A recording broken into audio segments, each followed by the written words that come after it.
같습니다. 오늘 아침 우리에게 주실 하나님 말씀은 예레미야서 30장입니다. 혹 휴가지에서 예배에 참여하시는 교우 여러분들께서도 성경책 가지고 가셨죠? 그곳에서 성경을 펼쳐주세요. 예레미야서 30장입니다. 1절부터 11절까지 살아계신 우리 하나님의 말씀을 함께 받들어 읽겠습니다. 여호와께로부터 말씀이 예레미야에게 임하여 이르시니라. 이스라엘의 하나님 여호와께서 이와 같이 말씀하여 이르시기를 내가 내게 일러준 모든 말을 책에 기록하라. 여호와의 말씀이니라. 보라, 내가 내 백성 이스라엘과 유다의 포로를 돌아가게 할 날이 오리니 내가 그들을 그 조상들에게 준 땅으로 돌아오게 할 것이니 그들이 그 땅을 차지하리라. 여호와께서 말씀하시니라. 여호와께서 이스라엘과 유다에 대하여 하신 말씀이 이러하니라. 여호와께서 이와 같이 말씀하시되 우리가 무서워 떠는 자의 소리를 들으니 두려움이여 평안함이 아니로다. 너희는 자식을 해산하는 남자가 있는가 물어보라. 어찌하여 모든 남자가 해산하는 여자같이 손을 자기 허리에 대고 모든 얼굴이 겁에 질려 새파래졌는가. 슬프다. 그날이여 그와 같이 엄청난 날이 없으리라. 그날은 야곱의 환난의 때가 되미로다. 그러나 그가 환난에서 구하여 냄을 얻으리로다. 만군의 여호와의 말씀이라. 그날에 내가 내 목에서 그 멍에를 꺾어버리며 내 포박을 끊으리니 다시는 이방인을 섬기지 않으리라. 그들은 그들의 하나님 여호와를 섬기며 내가 그들을 위하여 세울 그들의 왕 다윗을 섬기리라. 여호와의 말씀이니라. 그러므로 나의 종 야곱아, 너는 두려워하지 말라. 이스라엘아, 놀라지 말라. 내가 너를 먼 곳으로부터 구원하고 내 자손을 잡혀가 있는 땅에서 구원하리니 야곱이 돌아와서 태평과 안락을 누릴 것이며 두렵게 할 자가 없으리라. 이는 여호와의 말씀이라. 내가 너와 함께 있어 너를 구원할 것이라. 그를 헛헛던 그 모든 이방을 내가 다 멸망시키리라. 그럴지라도 너만은 멸망시키지 아니하리라. 그러나 내가 법에 따라 너를 징계할 것이요 결코 무죄한 자로만 여기지는 아니하리라. 아멘. 지난주 교우 몇몇 분을 만나는 중에 소가리에 대해서 얘기하는 걸 들었어요. 자신의 하나님에 대해서 소가리 했던 얘기와 또 자신이 지금 겪고 있는 여러 소가리에 대해서 얘기를 나누어 주었습니다. 여러분은 어땠어요? 한 주간 숙제로 냈는데 하나님의 소가리 한번 생각해 보자고 했는데 여러분은 어떠셨는지 모르겠어요. 오늘 또 이 하나님의 소가리에 대해서 우리가 말씀을 함께 묵상하려고 합니다. 오늘 우리가 이 예레미야서 30장을 묵상하게 될 텐데 여기에도 하나님의 소가리를 참 많이 느끼게 하는 말씀들이 가득 차 있습니다. 이제 유다 왕국의 멸망이 초일기에 들어갔어요. 온 나라가 아주 어수선하고 두려움으로 가득 차 있습니다. 5절 말씀을 보실까요? 무서워 떠는 자의 소리가 들린다고 했습니다. 얼마나 불안했겠습니까? 집집마다 만나는 사람들마다 다 겁에 질려 있습니다. 무섭다고 하는 것이 내 안에 있을 때와 여러 사람들이 함께 만나 무섭다는 표정을 말들을 함께 할 때의 그 분위기는 사뭇 다른 것이라 할 수 있겠죠. 6절을 보실까요? 모든 남자가 해산하는 여자같이 손을 자기 허리에 대고 모든 얼굴이 겁에 질려 새파래졌다고 했습니다. 모든 남자들이라고 했어요. 남자들이 이랬으니 분여자들과 아이들은 어땠을까요? 그러니 무서워 떨며 모두가 겁에 질려 얼굴이 새파랗게 비어있는 유다 사람들을 한번 상상해 보시죠. 7절을 보실까요? 슬프다. 그날이여 그와 같이 엄청난 날이 없으리라고 했습니다. 성경에서 엄청이라는 단어 참 보기 쉽지 않잖아요. 근데 얼마나 그 슬픔이 컸으면 엄청나다고 이렇게 표현을 했겠습니까? 엄청나다. 슬픔이 엄청 크다. 그런 얘기입니다. 12절을 보실까요? 내 상처는 고칠 수 없고 내 부상은 중하다고 했어요. 현 국가적 상황을 이 중상을 입은 사람의 몸에 비유하고 있습니다. 상처가 얼마나 컸든지 이제 고칠 수가 없대요. 이제 다 끝난 거예요. 여러분, 이런 상황 상상이 되세요? 하나님께서 이 말씀을 하세요. 이 말씀을 하실 수밖에 없는 하나님의 소가리가 얼마나 컸을까? 우리가 그것도 한번 더불어 생각해 보아야겠습니다. 그런 중에도 하나님께서는 그 백성들을 위로하십니다. 예레미야서를 쭉 읽어오셨고 금주에도 읽으실 텐데, 예레미야서의 전체 주제는 유다 백성들의 죄로 인한 하나님의 심판이에요.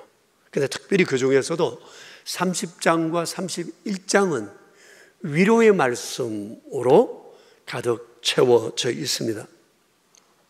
주로 내용은 그들이 포로되었다가 다시 돌아오게 될 것이고, 그 뒤에 하나님의 은혜 가운데 복락을 누리게 될 것이다 라고 하는 것을 말씀하고 있습니다.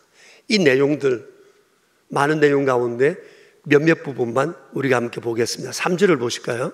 내가 내 백성 이스라엘과 유다의 포로를 돌아가게 할 날이 온다. 그리고 그들이 하나님께서 조상들에게 준 땅으로 돌아와 그 땅을 차지해야 한다. 뺏겼던 땅을 다시 회복한다는 거예요. 포로에서 해방될 거라고 하는 겁니다. 그 자유가 주는 그 기쁨이 얼마나 컸을까요? 8절을 보세요. 그날에 내가 내 목에서 멍에를 꺾어버리고 내 포박을 끊으리니 다시는 이방인을 섬기지 않으리라. 포로에서 자유를 의미하는 거죠. 9절을 봅시다. 그들은 그들의 하나님 여호와를 섬기며 내가 그들을 위하여 세울 그들의 왕 다윗을 섬기리라. 먼 미래 예수님이 오셔서 행하신 이래까지 주님은 지금 말씀하고 계세요. 그러니까 끊어졌던, 죄로 인해 끊어졌던 하나님과의 관계가 다시 정상화될 거래요. 하나님을 섬길 수 있는 장을 하나님이 만들어 주시겠다고 하는 겁니다. 10절을 보시죠. 그러므로 나의 종 야곱아, 너는 두려워하지 말라. 놀라지 말라. 내가 너를 먼 곳으로부터 구원하고 내 자손을 잡혀가 있는 땅에서 구원하리니 야곱이 돌아와서 태평과 안락을 누리게 되고 두렵게 할 자가 없을 것이다. 두려움에 떠는 자들에게 주님은 이렇게 용기를 주고 계세요. 그리고 오늘 읽지는 않았지만 17절을 보실까요? 17절을 보시면 내가 너의 상처로부터 새살이 돋아나게 하리라. 내가 너를 고쳐주리라. 12절의 절망적 상황, 상처로 인해 고칠 자가 없다고 했던 이 말씀을 이제 뒤집어 그 상처에서 새살을 돋게 하겠다. 하나님께서 그렇게 말씀을 하세요. 그 외에도 많은 위로의 말씀이 31장까지 계속되고 있습니다. 오늘 이 중에서 저는 11절, 모든 위로를 종합한 종합편이라 할 수 있는 이 11절 말씀을 중심으로 말씀을 드리려고 합니다. 11절 서두를 이렇게 시작하고 있어요. 내가 너와 함께 있어 너를 구원할 것이다. 같이 한번 그 부분만 읽어볼까요? 내가 너와 함께 있어 너를 구원할 것이다. 내가 너와 함께 한다. 엄청난 위로입니다. 이보다도 더 큰 보장이 있을 수 있을까요? 하나님이 나와 함께 하신다. 하나님이 우리와 함께 하신다. 이보다도 더 큰 보장은 없다 생각해요. 세상의 어떤 것들도 눈에 보이는 모든 것들은 다 없어질 것이지만 내가 지금 붙들고 있는 것 이것 확실하지 않지만 가장 확실한 것, 보이지 않으나 분명한 것, 하나님께서 나와 함께 하신다. 이건 정말 대단한 위로요, 보장이라고 말할 수 있어요. 그러나 당시 유다 백성들은 바벨론의 위협으로 인해 고통 중에 있었기 때문에 그들은 이런 하나님 말씀에 대해서 의문을 제기하고 회의했습니다. 하나님은 우리를 버리신 거야. 그렇지 않고는 이룰 수가 없어. 나라가 이렇게 혼란하고 우리 마음이 이렇게 불안한데 하나님이 우리와 함께 하신다는 것 우린 믿을 수가 없어. 그때 하나님께서 하신 말씀이 바로 이겁니다. 너희가 비록 지금 큰 위기 가운데 있지만 나는 너희를 떠나지 않았고 여전히 너희와 함께 있다. 바벨론이 너희를 어떻게 할지라도 난 너희와 함께 있고 너희가 포로되어 가 있는 그곳에서도 나는 함께 있고 함께 있던 내가 너희와 함께 다시 내가 너희 조상들에게 준 이 땅으로 돌아오게 할 것이다 하고 말씀을 하세요. 내가 너와 함께한다. 이것은 모든 시대를 초월한 주님의 백성들을 향한 주님의 약속입니다. 여러분 믿으시죠? 아니 믿으셔야 해요. 하나님은 어느 순간도 우리를 떠나 계시지 않으십니다. 우리가 눈으로 볼 수 없을 뿐이지 하나님은 아니 계신 곳이 없으시고 모든 순간 우리와 함께 하시지 않으실 때도 없어요. 이것을 믿는 것이 그리스도인입니다. 그러니까 모든 상황 속에서 이것을 믿는 일이 흔들리면 안 돼요. 우리는 살아가면서 다양한 삶의 문제 앞에 노출되어 있을지라도 하나님이 나와 함께 여기 계신다는 사실을 믿는 일에 흔들리면 안 돼요. 이걸 믿어야 숨을 쉴 수 있어요. 이걸 믿어야 숨이 쉬어져요. 이걸 믿어야 고개를 들 수가 있어요. 내 안에 소망이 생겨요. 다 무너진다 해도, 다 무너질 것 같아도, 모든 사람이 다 나를 애워싸고 손가락질한다 할지라도 그래도 하나님이 여기 나와 함께 계신다는 이 한 가지 사실을 생각하면 숨을 쉴 수 있어요. 다시 시작할 수 있고 힘을 낼 수 있는 거죠. 하나님께서 예수님을 보내시면서 성육신 하실 때 가브리엘 천사를 통해서 맨 먼저 약속하신 게 뭐죠? 임마누엘입니다. 내가 너희와 함께 한다. 번역하면 그런 뜻이죠. 임마누엘, 내가 너희와 함께 하리라. 그리고 예수님 성천하시면서 마지막으로 제자들에게 주셨던 말씀도 임마누엘이었어요. 내가 너희와 항상 함께 한다. 세상 끝날까지 내가 너희와 함께 한다.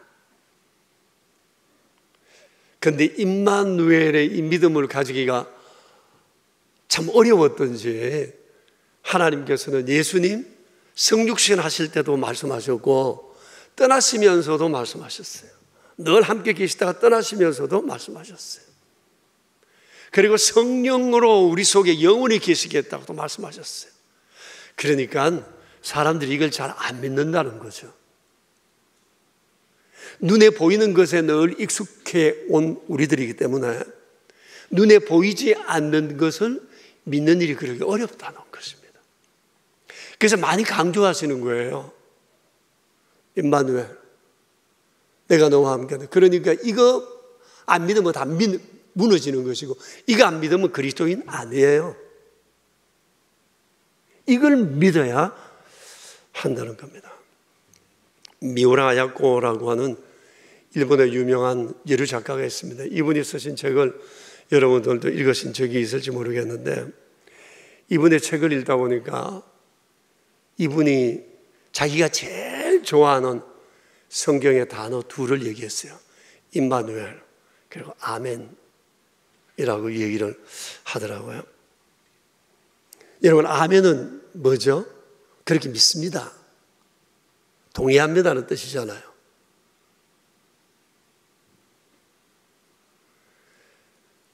그러니까 이 미우라 아야코는 성경에 나오는 주의 모든 말씀을 다 아멘으로 받는다고 그랬어요. 자기는 다 그대로 믿는데요. 그러니까 여러분 임마누엘과 아멘은 정말 대단한 신앙 고백이다. 위대한 신앙 고백이다 말할 수 있습니다. 미우라 아야코라는 사람은 육체의 질고가 아주 심했던 사람입니다. 불치병으로 살 수 없다고 생각했던 사람인데 예수님을 믿고 이 사람이 다시 살아났어요. 네. 자기를, 이런 고통 가운데 있는 자기를 일으킨 것이 뭐냐? 임마누엘, 아멘이었다는 거예요. 그러니 우리가 세상을 살면서 힘들고 어려운 일을 만날 때 우리도 온 마음을 다해서 그렇게 고백하는 거예요. 임마누엘, 아멘. 임마누엘, 아멘. 위대한 기도예요. 위대한 고백이고 위대한 찬송입니다. 임마누엘, 하나님 여기 나와 함께 계심을 나 믿어요. 아멘. 이게 대단한 신앙 고백이거든요. 그러니까 모든 상황 속에서 우리가 잊지 말아야 할 것이 임마누엘, 아멘. 임마누엘, 아멘. 우리가 이렇게 주님 앞에 진실로 이런 고백을 할 때 정말 주의 임재를 새롭게 느끼게 될 것이라고 생각해요. 제가 전에도 말씀드렸습니다만 제가 미국의 어느 가정에 갔을 때 그 집에서 인상 깊게 본 것도 말씀 액자였어요. 거실에 말씀 액자 3개가 뽀렷이 제 눈에 들어왔는데 예수만 믿는 우리 집, 여호와는 나의 목자시니 부족함이 없으리로다. 내가 세상 끝날까지 항상 너희와 함께 있으리라. 이 3개의 액자가 딱 걸려있는 것을 봤어요. 여러분, 우리가 일상 속에서 이 사실을 믿는다면 게임 끝입니다.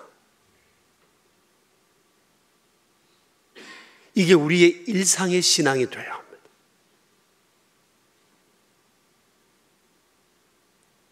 이게 믿음입니다. 이게 크리스천입니다. 그래서 하나님께서 당시 새파랗게 질려있는 그들을 향해 말씀하세요.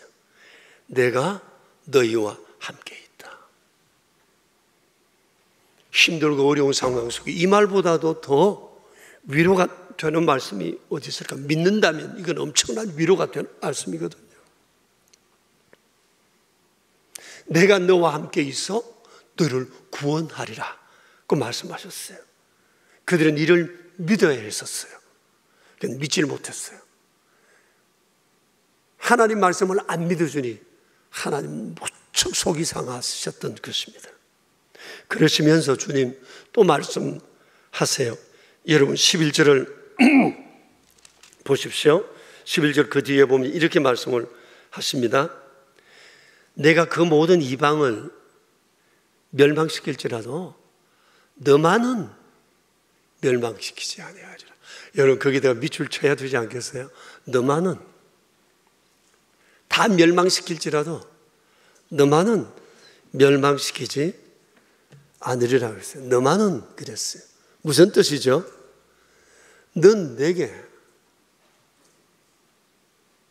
어느 누구보다 어떤 사람보다 어떤 나라보다 내게 존귀하고 소중한 존재라는 말씀이에요. 그리고 10절을 보시면 나의 종 야곱아 두려워하지 말라고 했습니다. 밑줄을 그어두시죠.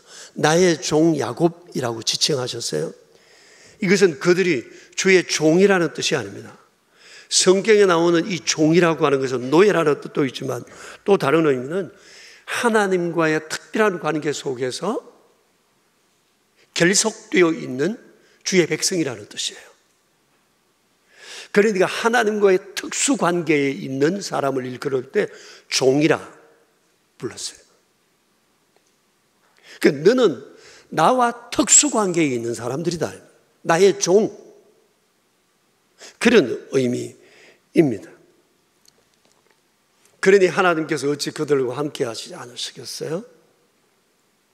그들뿐 아니죠. 우리 그리스도인들 역시 다 마찬가지입니다. 우린 주님의 종이에요. 주님과 특수 관계에 있는 사람들이에요. 우린 정말 주께 보배롭고 존귀한 존재고 사랑할 수밖에 없는 아주 사랑스러운 존재라고 하는 겁니다. 칼 바르트라고 하는 유명한 성경학자가 계셨는데 그분이 언젠가 미국 시카고 대학에서 강연을 마치고 나서 한 학생으로부터 질문을 받았대요. 선생님, 성경을 한마디로 요약해 주세요. 그때 칼 바르트가 지체없이 한 말입니다. God loves me. Bible said so. 하나님이 나를 사랑하신다. 성경에 그렇게 쓰여 있다. 그러면서 그분이 얘기를 했어요. 자신의 십자가를 생각할 때마다 두 가지 사실이 늘 생각난대요. 나는 얼마나 큰 죄인인가. 날 향한 하나님의 사랑은 또한 얼마나 크신가. 그렇지 않다면 하나님께서 어떻게 예수님을 저 험한 십자가에 못 박아 죽게 하실 수 있으실까? 그러니까 이 위대한 신학자의 가슴에 가득 차 있었던 것, 그게 뭐냐? God loves me. 하나님께서 나를 사랑하신다는 거예요. 이것이 그의 삶과 신앙과 신학의 원동력이었어요. 어떤 것입니다. 이게 그의 삶의 바탕이었어요. 여러분, 우리 이거 놓치면 안 돼요. 하나님은 날 사랑하신다. 그래서 나와 함께 계신다. 그래서 다 멸망해도 너는 너만은 멸망시키지 않는다. 나의 종아. 넌 나와 특수관계 속에 있는 사람이야. 나의 종아. 라고 주께서 부르시는 겁니다. 이거 안 믿으면 어디서 우리가 힘을 얻어요? 주머니가 두툼하면 힘이 생기나요? 아니지 않습니까? 하나님이 내게 어떤 분이신지 아는 순간 우리 안에 엄청난 힘이, 살아갈 용기가 생기게 되는 겁니다.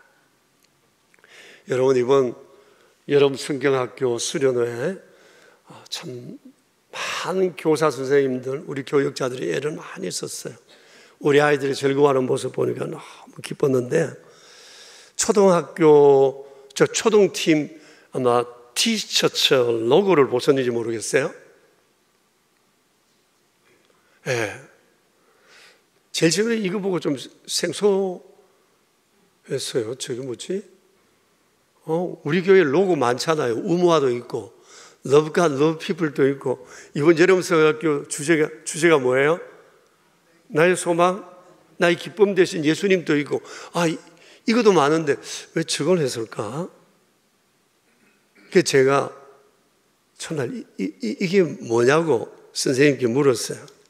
그리고 어제 또 이 로고를 직접 여기에 붙이자고 제안했던 전도사님께 물었더니 하는 얘기가 예수님의 심장, 우리의 심장을 나타낸대요.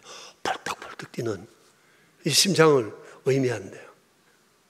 주님의 사랑이 우리를 향할 때 이렇게 펄떡펄떡 뛴다는 거죠.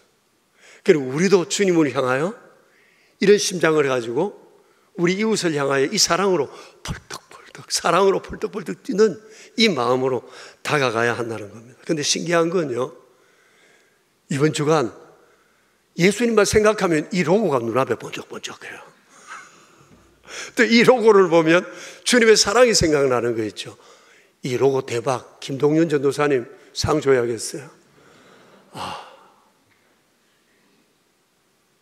아마 여러분께서도 오늘 이제 지내고 나면 이번 주 아마 이 로고가 눈에 선명할 겁니다. 그러면서 주님의 심장이 내 속에서 펄떡펄떡 뛰는 걸 아마 느끼지 않을까 하는 그런 생각을 해보게 됩니다. 교회 여러분, 우리 절대 잊지 말아야 돼요. 내가 너와 함께 있어 너를 구원하리라. 다 멸망시킬지라도 너만은 멸망시키지 않을지라. 나의 종 야곱아, 넌 나와 특수 관계에 있는 사람이야. 주님 그렇게 말씀하십니다. 그러나 지금 그들은 고통 가운데 있어요. 그래서 주님은 현재 그들이 왜 고통을 당하는지 그 고통의 이유에 대해서 친절하게 설명해 주셨습니다. 11절 말씀을 여러분 보시면 이렇게 말씀을 하세요. 11절 맨 뒷부분을 보십시오. 멸망시키지 않는데 그러나 내가 법에 따라 너를 징계할 것이요 결코 무죄한 자로만 여기지는 않으리라. 죄를 용서하시겠지만 묵인하지는 않으시겠다는 거예요. 그들이 지금 이렇게 어려움을 당하는 이유, 그것은 저들의 죄 때문이라는 거죠. 그래서 하나님께서 바벨론에게 내가 넘길 수밖에 없다는 겁니다. 법에 따라 징계할 수밖에 없기 때문에 그 죄를 무죄한 자로 내가 봐줄 수만은 없다고 하는 주님의 마음이에요. 그래서 주께서 속이 아프신 거예요. 지금 문제는 그들 안에 죄를 버리는 거라는 겁니다. 죄가 있는 한 나는 이 법을 따라 시행할 수밖에 없다. 그게 징계다. 그 말씀하세요. 그리고 죄를 버려야 한다는 거죠. 여러분, 죄가 뭐예요? 하나님께서 하라고 하신 것을 하지 않는 게 죄고, 하나님께서 하지 말라고 하는 게 죄예요. 여러분 한번 돌아보세요. 이런 거 많이 있으시잖아요. 하라고 하는 것을 뻔히 알면서 안 하고, 하지 말라고 하는 것이 뻔한데도 하고, 이런 것들이 우리에게 많지 않아요? 한둘이 아닐 거라고 생각해요. 비근한 예로 십계명을 예를 하나만 한번 들어봐요. 하나님께서 이스라엘 백성들을 출애굽시키시면서 그들에게 맨 먼저 주셨던 하나님의 법, 그게 십계명입니다. 십계명에도 하지 말라는 법과 하라는 법이 있는데, 하지 말라는 게 8개, 하라는 게 2개 있어요. 그래서 오늘 십계명을 보면서 자기 자신을 한번 돌아봤으면 좋겠어요. 내가 뭘 안 하고 있는지, 뭘 하고 있는지, 그걸 한번 점검해 봤으면 좋겠습니다. 십계명, 10계명입니다. 너는 나 외엔 다른 신들을 내게 있게 하지 말라. 속으로 대답 한번 해보세요. 너를 위해 우상을 만들지 말고 절하지 말고 숨기지 말라. 너는 내 하나님의 이름을 망령되이 일컫지 말라.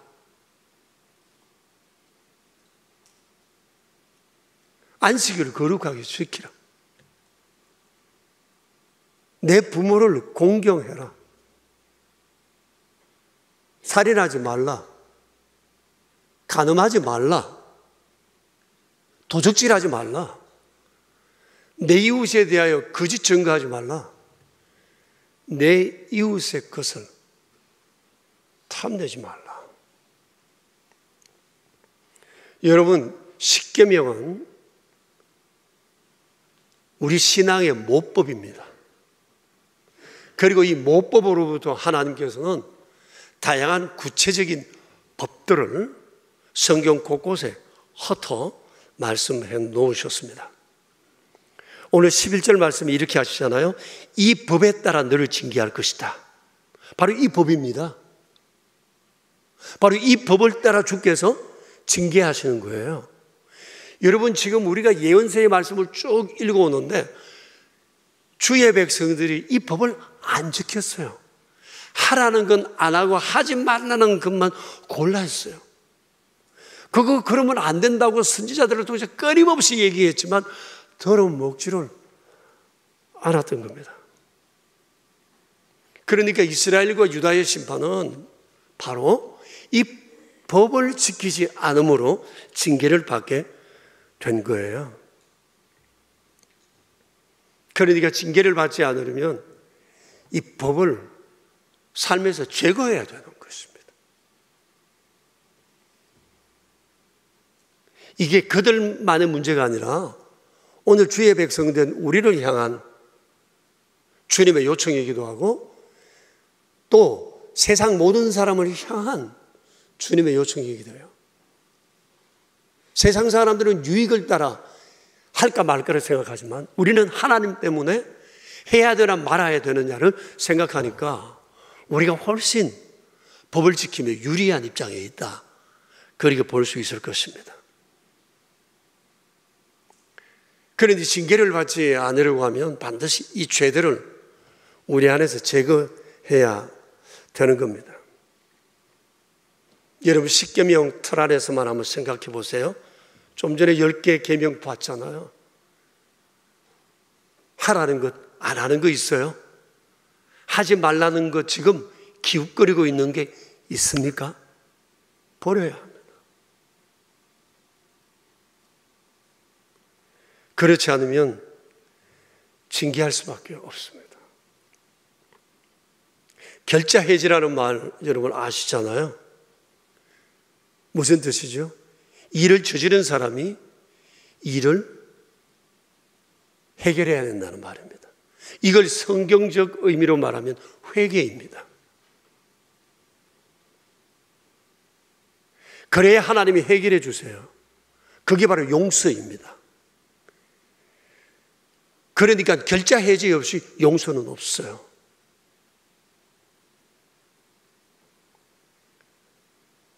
반드시 회개를 통한 용서가 있을 뿐입니다.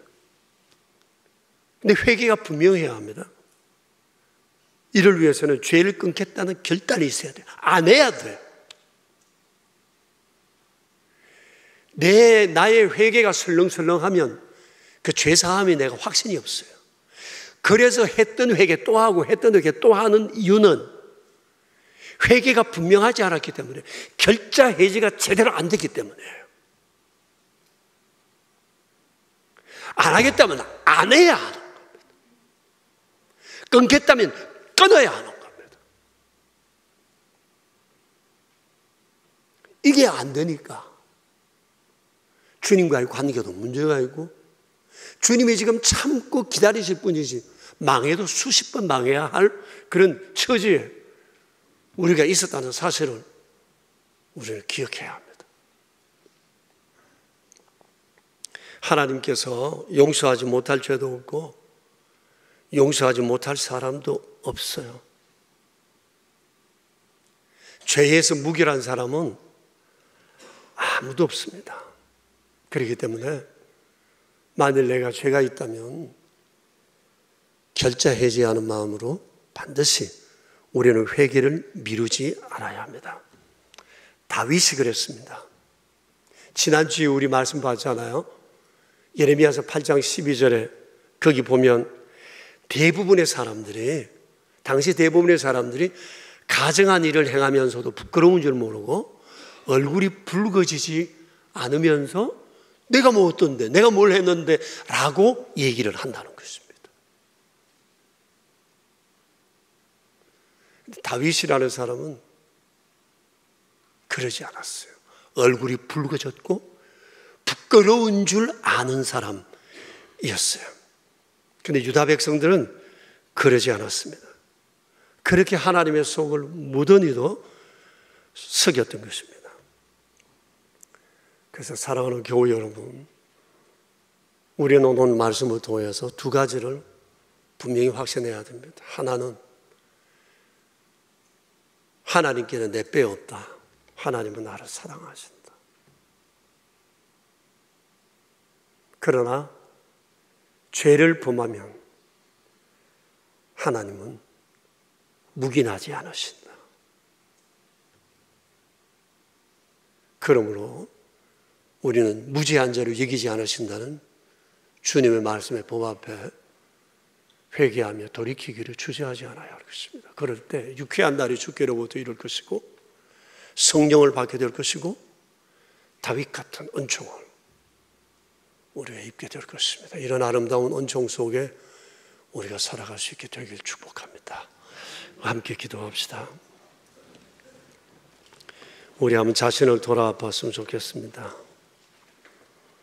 어떻게 살아왔는지, 하라 하는 것은 하지 않고 하지 말아라 하는 것은 하며 지내지 않았는지, 오늘이 은혜의 날이 되기를 바랍니다. 우리 조용히 한 2분 정도 자신을 돌아보며 기도합시다.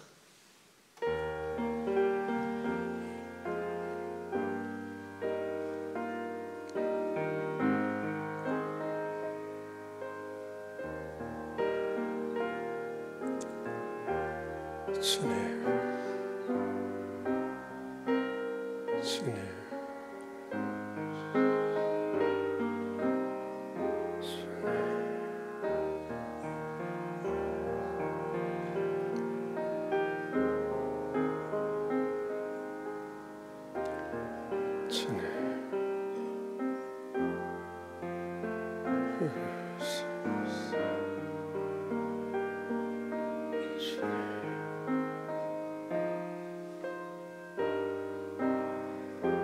하나님 아버지, 저희를 향한 아버지의 사랑이 이렇게 크심을 다시 한번 알게 해주심을 감사합니다. 내게 너밖에 없다. 너는 절대 망하지 않도록 내가 지켜줄 거야. 내가 너와 함께하여 너를 구원할 거야.